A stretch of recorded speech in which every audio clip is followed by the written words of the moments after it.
Hi, everyone. Today I'm going to read Flat Stanley by Jeff Brown and Scott Nash. So, first, just looking at the cover, I want you to think about what the genre is. What do you think the genre is of the story?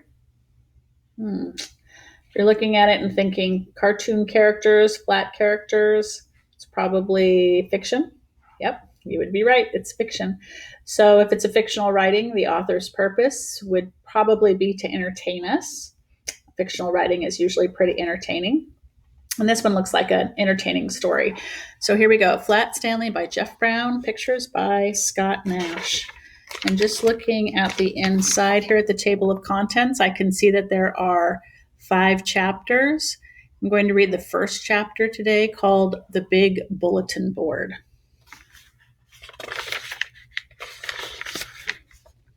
Okay, The Big Bulletin Board.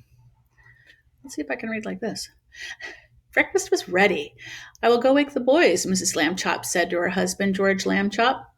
Just then, their younger son, Arthur, came from the bedroom he shared with his brother, Stanley. Hey, come and look. Hey.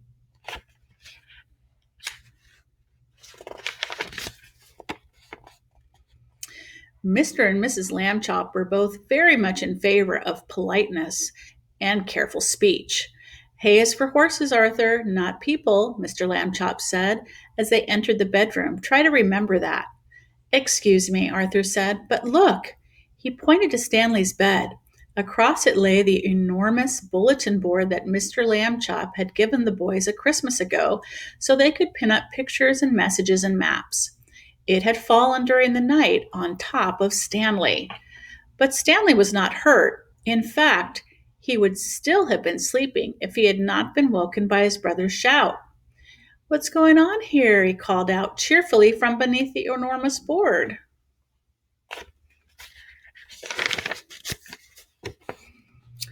Mr. and Mrs. Lambchop hurried to lift it from the bed. Heavens, said Mrs. Lambchop. Gosh, said Arthur, Stanley's flat. As a pancake, said Mr. Lambchop. Darndest thing I've ever seen. Let's all have breakfast, Mrs. Lambchop said. Then Stanley and I will go see Dr. Dan and hear what he has to say. That part cracks me up. Mom's worried about breakfast before the doctor. We're all hungry. Let's go eat. In his office, Dr. Dan examined Stanley all over. How do you feel? He asked. Does it hurt very much? I felt sort of tickly for a while after I got up, Stanley Lambchop said, but I feel fine now. Maybe wanting to have breakfast was because Mr. Lambchop said he was flat as a pancake. Maybe that made Mom hungry.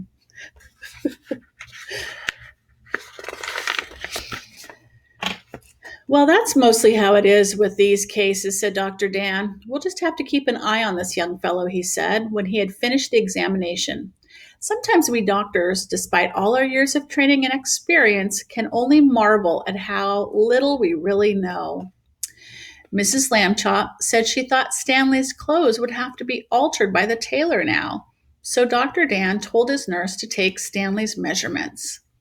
Mrs. Lambchop wrote them down. Stanley was 4 feet tall, about a foot wide, and a half an inch thick. So picture that for a moment. First of all, Mrs. Lambchop says that Stanley's clothes will have to be altered. Altered means changed, probably taken in. So if you lose weight, your clothes have to be taken in. If you gain weight, your clothes have to be let out. So that's altered. So if he's 4 feet tall, you're probably about 4 feet tall, maybe almost there. Now's a good time to get out those measuring tapes and measure yourself.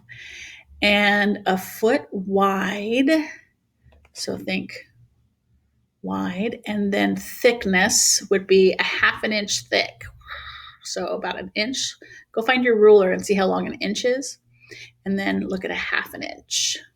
It's pretty skinny. All right, so that's the end of chapter 1, and here's chapter 2, being flat. So in the comments below, I want you to comment, would you like being flat like Stanley? If so, what would you do? Or would you not like it? And if you wouldn't like it, why not? All right, see you next time.